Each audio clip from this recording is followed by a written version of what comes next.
pourquoi tu t'es investi dans la politique et comment? Ok, alors, ma carrière, c'est une carrière faite de haut et de bas. J'ai été à la fois directeur général d'un grand groupe de restauration, mais j'ai aussi été vraiment au bas de l'échelle.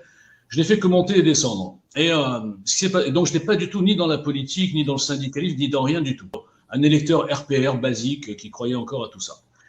Et en 2017, lors de la campagne présidentielle, sur un pari avec des amis, j'étais en dîner, je disais les gars, j'en ai marre d'entendre tous ces tocards, je vais, moi, tout seul, écrire un programme. Alors c'était un fantasme, c'était presque ludique. Et j'ai écrit un programme entre février et mars, et je l'ai mis dans un tiroir, évidemment, c'était juste pour m'amuser. Ensuite, bon, Macron est arrivé, et au bout de 3 mois, j'ai mis un peu de temps, plus de temps que les autres, pour comprendre sa mission de destruction de la nation de A à Z. Je ne vais pas épiloguer là-dessus, mais je crois que tout le monde, enfin, les lucides ont compris. Et là, je me suis dit, je pense que des gens comme moi, majorité silencieuse, il y en a plein, qui se retrouvent plus dans ces politiciens, qui se retrouvent plus dans ces partis, dans ces menteurs, dans cet entre-soi, dans ce monopole de la vie politique tenu par des partis, parce qu'ils sont là depuis 40 ans et qui ne représentent plus rien. Donc, je vais aller sur les réseaux, et je suis allé sur Twitter, alors que moi, j'étais pas sur les réseaux avant, hein. Et je suis arrivé avec mon petit truc qui s'appelait Programme JL. J'avais pas dit mon nom. Bougenat. C'est un nom très dur à porter. J'ai compris ça au bout de 3 ans. Et au bout de 6 mois, j'avais 6 millions de vues par semaine. J'avais déjà une équipe de 20 personnes qui travaillaient sur le programme, parce que moi, mon programme n'était pas complet. Tout se passait très bien. Et c'est là, comme un peu par l'arbor, c'est que d'un coup, j'ai eu un compte anonyme qui a balancé mon nom. Et d'un coup, à partir du moment où, vous savez que je suis un peu taquin, donc j'avais beaucoup d'ennemis déjà, j'embêtais un peu tout le monde, évidemment. Notamment les idoles, les médiatiques, tous ceux qui ont des fans. Alors évidemment, quand on attaque une idole, on a tout de suite la meute derrière.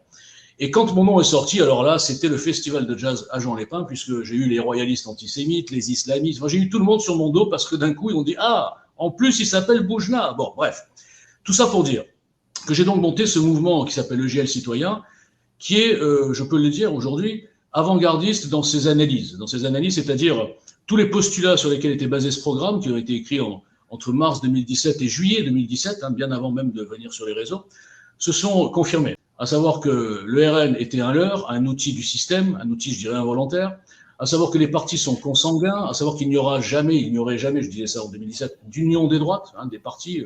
Et on a vu depuis, bien sûr, les alliances RPR, LR avec LREM, etc. Donc là, j'ai dit, j'avais bien vu que Jean-Marie Le Pen avait 100 fois raison sur ce point.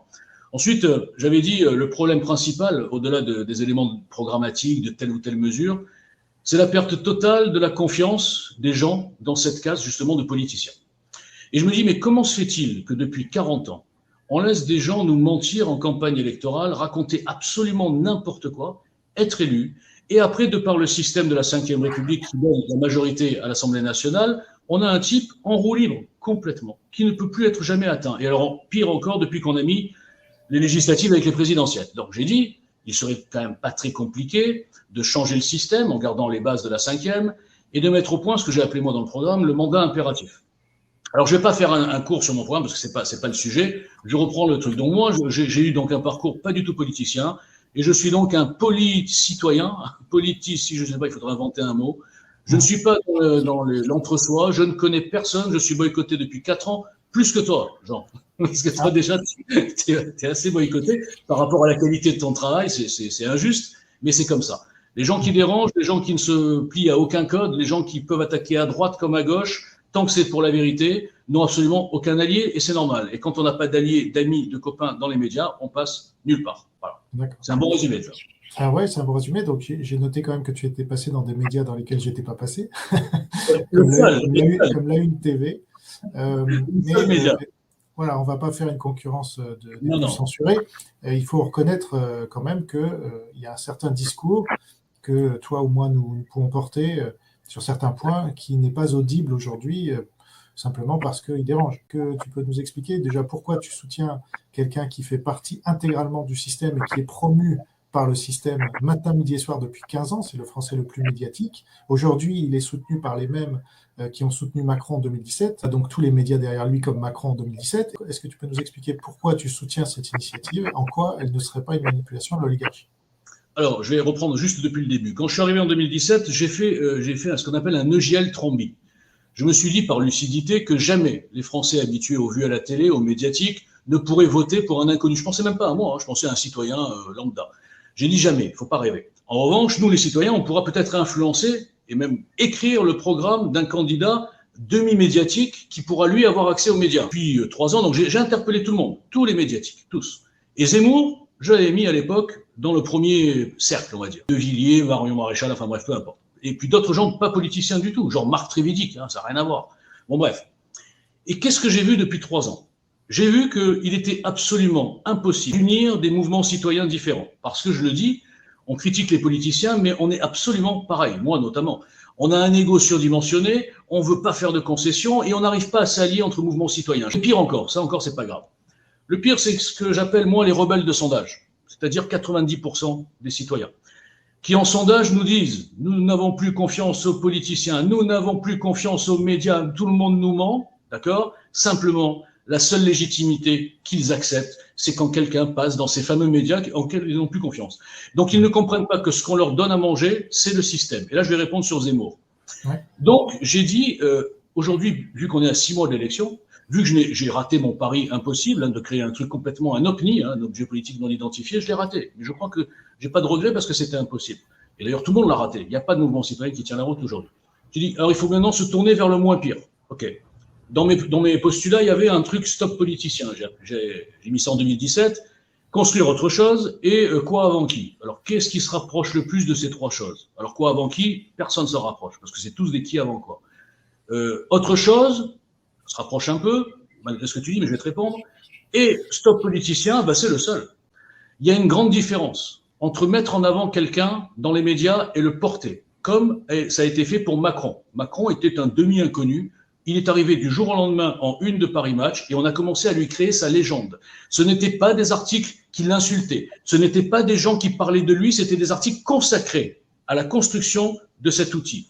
En revanche, Zemmour, je pense qu'une estimation EGL, une estimation bougenesque, 70% des fois où il apparaît dans les médias, ce sont des gens qui réagissent à ce qu'il a dit, ce sont des gens qui l'insultent, qui le critiquent, dont je ne suis pas d'accord. Maintenant, tu me dis, ça fait 15 ans. Il écrit un bouquin. Son bouquin, le suicide français, que j'ai pas lu d'ailleurs. Il se trouve que ce bouquin a résonné dans la tête de plein de gens. Ils ont dit, mais c'est vrai ce qu'il dit. À partir du moment où il a eu une ouverture médiatique, il a commencé à aller chez Ruquier. Je ne crois pas, moi, que Ruquier ait participé à une manipulation pour le mettre en avant, parce que Ruquier, il le déteste. Ruquier, c'est l'antithèse de Zemmour. C'est l'antithèse de Boujna aussi. Et je crois même que c'est ton antithèse à toi. Donc, l'outil de médiatisation de Zemmour, qu'on le veuille ou non, c'est Ruquier à la base. Voilà. Donc déjà, tout ça tombe à l'eau. Ensuite, on va dire, il est financé par les mêmes gens. Moi, j'y connais rien en politique, rien du tout. Par contre, je sais que si j'étais à 15% dans les sondages, moi, Walter Boujna, un inconnu, je vais me faire financer en 3 minutes 50. Je vais en Russie, je vais n'importe où. Il n'y a aucun risque. Remboursement de frais, je fais plus de 5%, aucun risque. Donc Zemmour n'a pas besoin de Rothschild, Zemmour n'a besoin de rien du tout. Il n'a besoin de rien, Harley Davidson. Il peut se faire financer où il veut. Donc ça, déjà, pour moi, ça tombe. Ensuite, après, il y a les critiques. Il a été fabriqué par le système pour faire gagner Macron en faisant chuter Marine Le Pen. Marine Le Pen n'a pas besoin de Zemmour pour être une perdante absolue, universelle. D'autre part, le système rêvait d'un duel Macron-Le Pen. Donc pourquoi le système aurait pris le risque d'insérer un nouvel élément sur l'échiquier où on ne sait pas où ça peut aller? Moi, j'y crois pas. Pour finir, pour dire que ce n'est pas un outil monté par les médias, le phénomène Pécresse est complètement artificiel. C'est-à-dire qu'on veut nous faire croire que Pécresse est passée de 9 à 17, d'accord, en 10 jours, et qu'elle a pris tout que chez Zemmour. Macron n'a pas bougé. C'est marrant parce que l'électorat qui aurait pu bouger, ça aurait été l'électorat de Macron. Je suis pas d'accord du tout quand Zemmour dit tout ça c'est pas grave, l'important c'est l'islam. Parce qu'on se méfie de l'islam, on se méfie des sionistes, les khazars, n'importe quoi, les mecs sont pleins de fantasmes. Tout ce qu'ils nous font actuellement, et je l'avais même mis avant même de vraiment regarder ce que tu faisais, j'ai dit, mais ils sont en train de prendre le modèle de surveillance des maîtres en la matière, c'est-à-dire les Chinois. Et j'avais dit au tout début, cette histoire de pangolin ne tient pas une seule seconde, était retardée au maximum par la Chine pour faire le plus de dégâts possible. Tout indique que c'est sorti du laboratoire P4. C'est pas un hasard si le Véran, avant d'arriver, qu'il soit parachuté pour remplacer la dépressive Buzyn, il est Young Leader China.